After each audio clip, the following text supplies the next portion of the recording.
Hello everyone and welcome to our weekly Cost of Living Facebook Live, where each week we discuss the latest money and financial updates and how they affect you. My name is Levi Winchester. I'm the money editor here at the Mirror, and I'm joined by senior reporter Dave Burke to discuss what could be announced in the fiscal statement tomorrow, or mini budget as it's being coined. Thank you so much for joining us, Dave. Thanks for having me.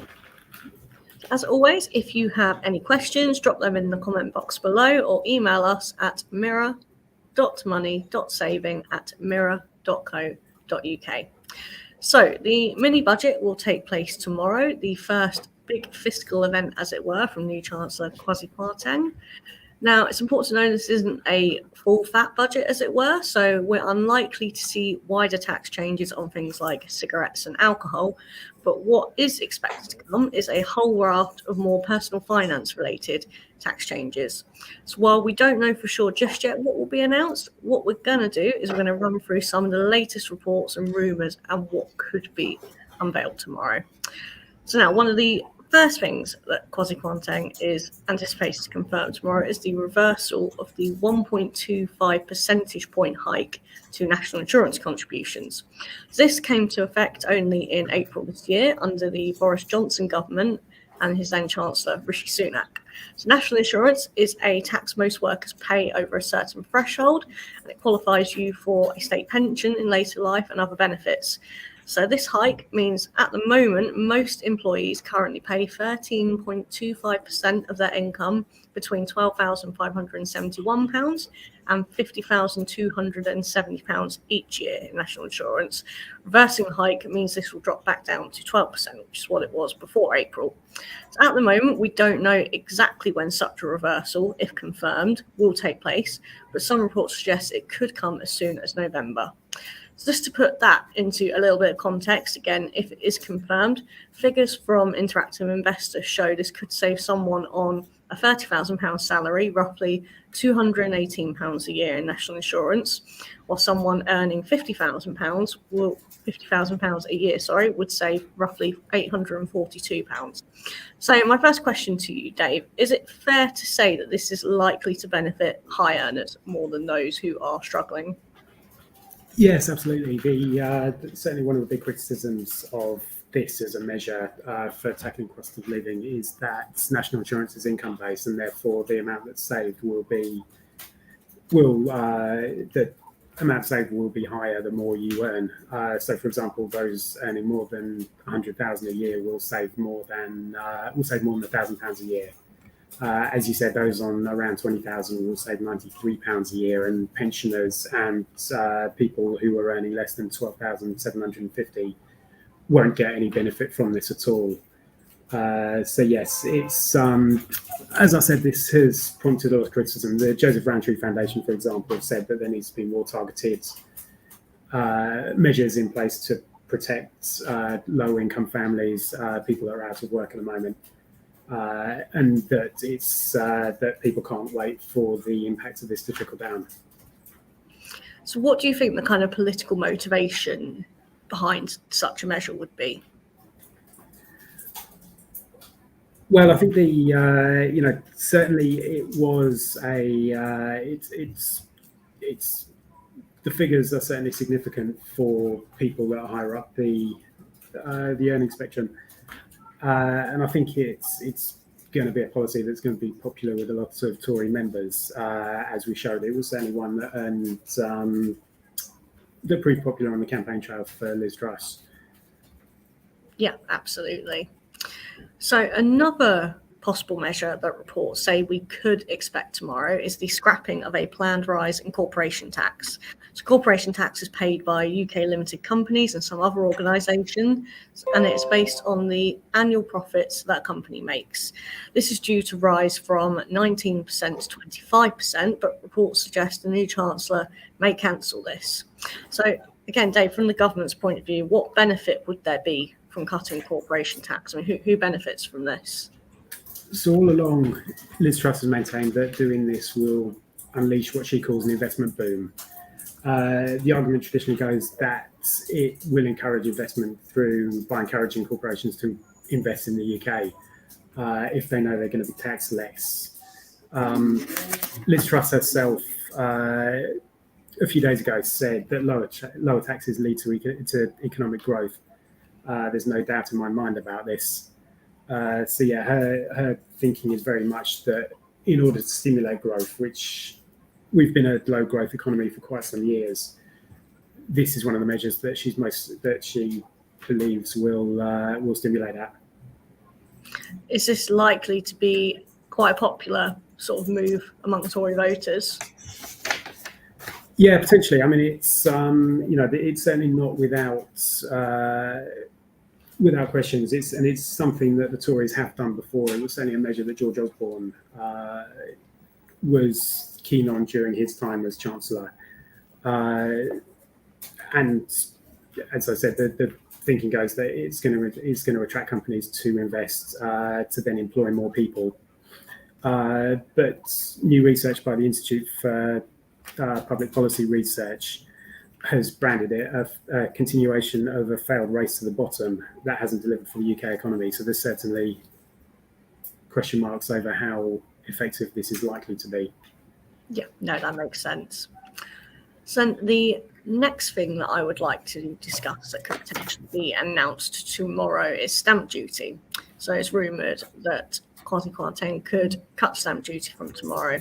Stamp duty is tax charged when you buy a property. In England and Wales, you have to pay stamp duty on properties worth over £125,000 or £300,000 if you're a first-time buyer. Now, when the government introduced a stamp duty holiday during the COVID pandemic, experts largely blamed this for causing house prices to go through the roof due to an increased demand. And already the possibility of this happening again is already being talked about. So what do you think the kind of motivation behind cutting stamp duty would be, Dave? Is it perhaps a bit of an odd move, given that there are so many people struggling at the moment, so many people struggling to keep a roof over the house they already have, let alone considering having the money to move? And then obviously for first-time buyers as well, of course, saving has become even harder. There's going to be a lot of people who getting on the ladder, making use of that stamp duty cut is not going to be possible at the minute. One of the arguments that supporters of this idea are putting forward is that it's going to make it easier for people that are downsizing. The advantage of that would be sort of perhaps older voters who are living in houses that are maybe too big, whose families have moved out, will be in a better position to move to somewhere smaller, more suitable for themselves now, thereby freezing up housing stock at the higher end of the markets, more suitable for families. The government will certainly argue that by doing this, it will boost house sales, allowing for more efficient use of the UK's housing stock. But as you say, at a time when people are struggling to pay their bills to make ends meet at the end of the month, how much of a stimulus this is likely to be for house buyers is a whole different question.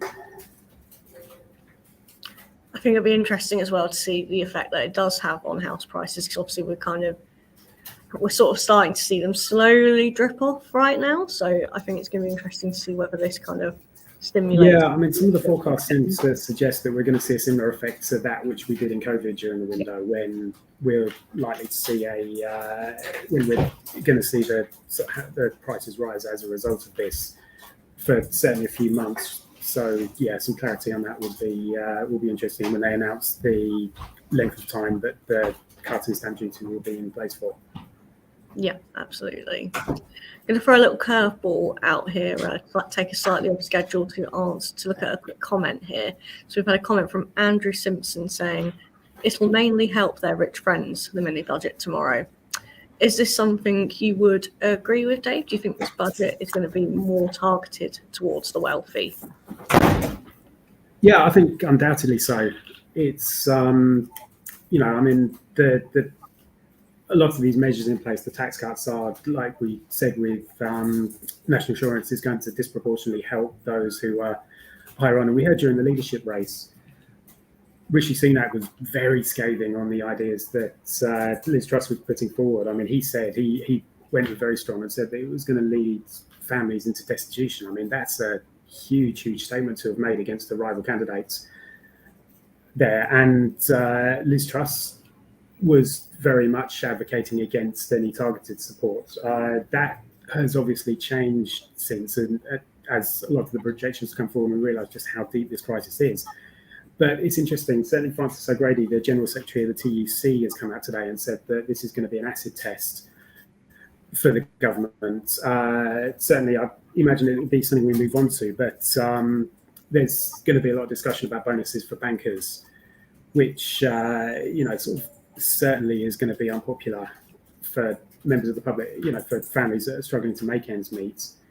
And she says it's going to be, this mini budget is going to be an interesting acid test showing whether the government's focus is on working families and people that are struggling at the moment with huge rising bills, or whether it is going to be, focused on the richer,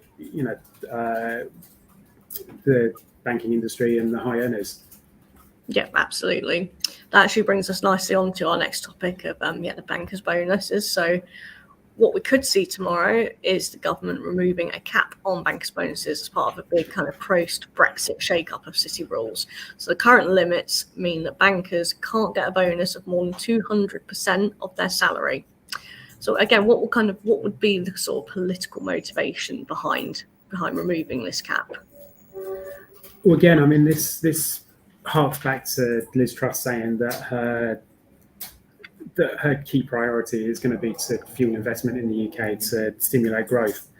And she looks like she's focusing on doing everything she possibly can to encourage larger corporations, the banking sector, to focus, invest, and remain in the UK. And this is certainly a gripe that the city have had for quite some time. They claim that by doing this,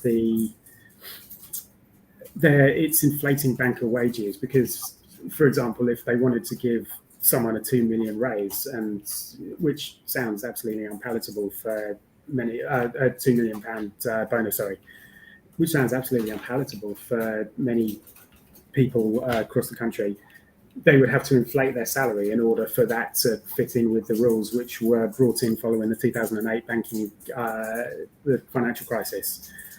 In terms of reaction to it, I mean, Liz Truss herself admits that many of the measures she's going to bring in are going to be unpopular. This one, I mean, it's hard to see them being able to sell it. Certainly figures within the Tory party themselves believe that this is going to be a very hard sell for them. People still haven't forgiven what happened back in 2008 and the misery that sort of millions of families endured as a result, and we went into a recession. At the time, people found the huge amounts that were being paid to city bankers absolutely unpalatable. And this proposal that Kwasi Kwarteng is presumably going to be putting forward tomorrow will take us back to those days. So it's going to be a very easy line of attack for Labour over the coming months if they decide to do that. And it will be interesting to see how the government can defend that, because certainly in the court of public opinion, it's very difficult to see people swallowing and feeling much sympathy for the banking sector, wanting to being concerned about inflated salaries and being able to do this again. Yeah, it's a very, very unusual move, isn't it? Given that obviously people are struggling so much tomorrow, and I completely agree with you. It's going to be really interesting to see how they sell that tomorrow.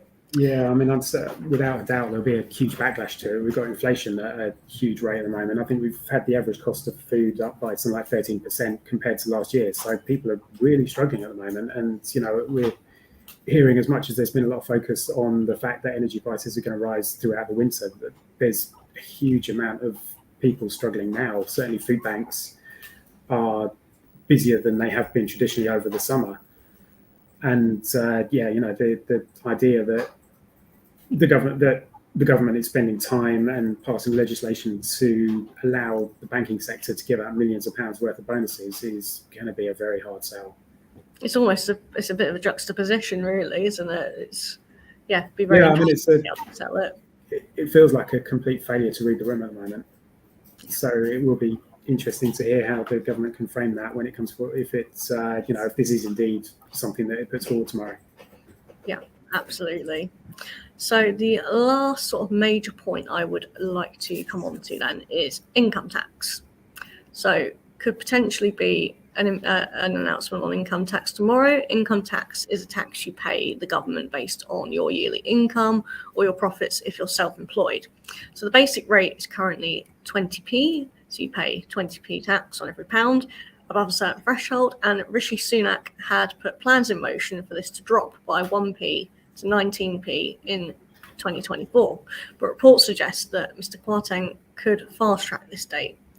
Is this something that we would potentially see tomorrow, or is this something that is going to probably wait until a much fuller budget, a proper budget, later this year?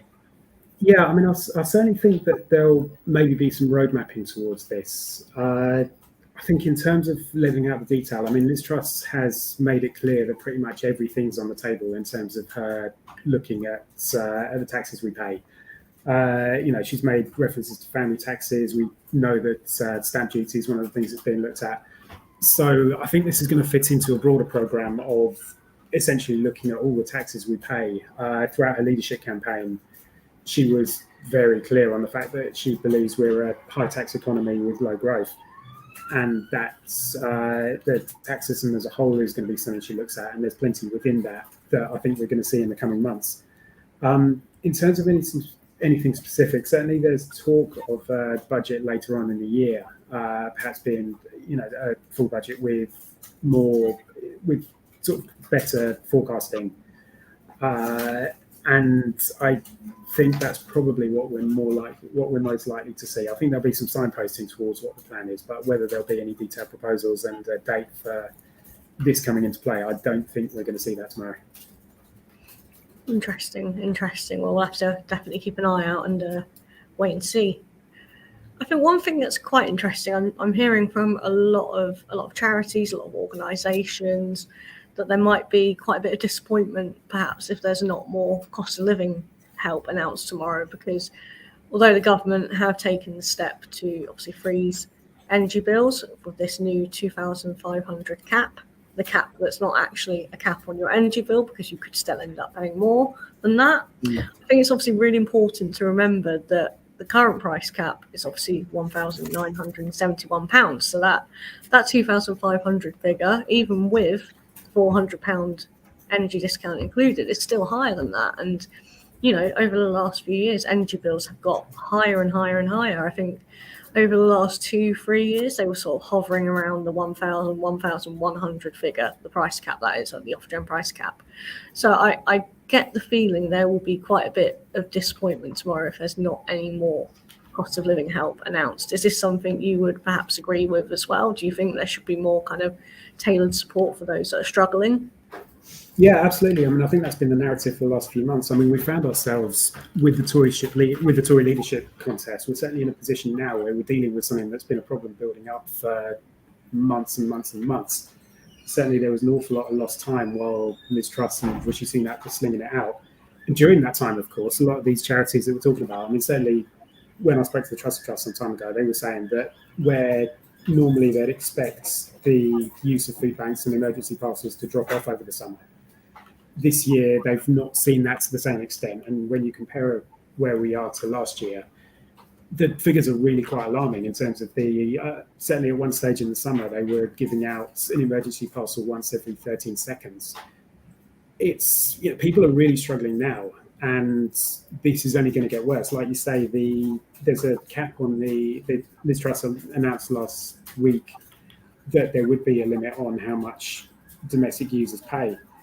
But this is still more than £500 more than we're currently at, and families are really in trouble now.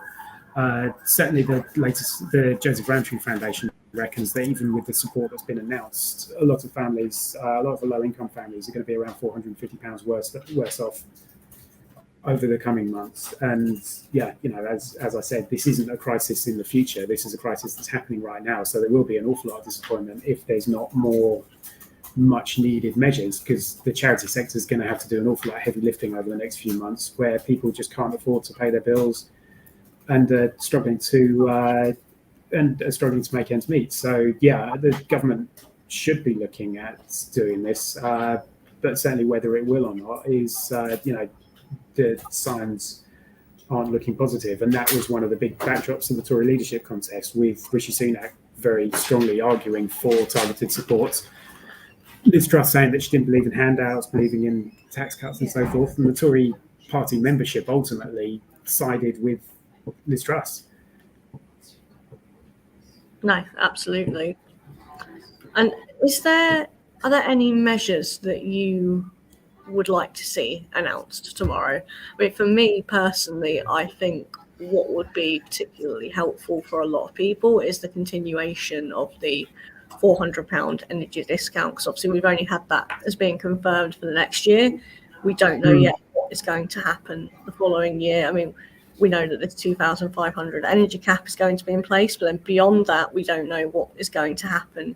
So for me personally, I think it would be really, really beneficial to have that £400 energy discount carry on throughout the whole 2 years well this energy freezing. I mean, is there anything that kind of stands out for you that you think should be included in the budget, or anything perhaps from Labour, from any of the opposition parties? Yeah, I mean, I think there's very much call within businesses, although there's now it's finally been announced after several businesses went to the wall over the summer and over the last few months with absolute uncertainty about what was going to happen. There was some support announced last month, same with schools and sort of public sector organisations and charities.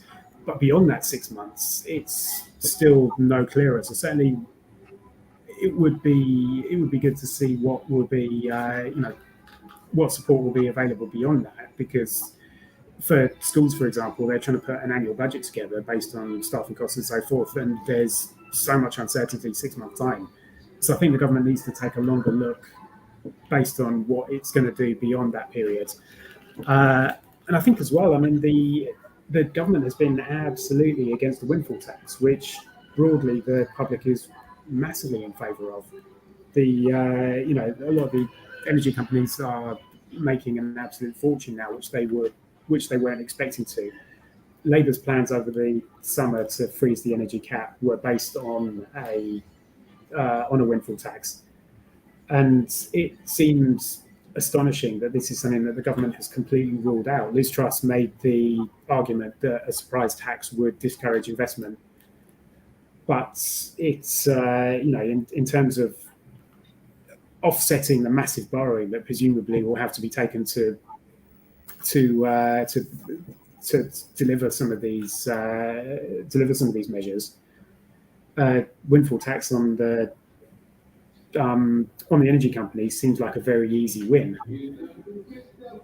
No, I completely agree. And I think, again, that's something that would be hugely popular among voters and among the general public. Tory, Labour, all of them, it would be hugely popular. But I think that as it stands, we're obviously very unlikely to see that at this stage, wouldn't you say? Yeah, I think it's absolutely, there's no chance of that at this stage. It would be a U-turn of an absolute screeching level. Yeah, no, absolutely. So just looking at the time, and I think we have just about come to the end of our session. So thank you so much, Dave, for joining us. That has been hugely useful, and I hope obviously everyone at home has got a good flavour of what we could expect tomorrow. Yeah, thank you very much for having me. Very welcome. Thank you so much, everyone, for viewing, and we'll be back next week at 1 p.m. on Thursday for another Cost of Living Facebook Live special. Thanks so much, everyone. Bye.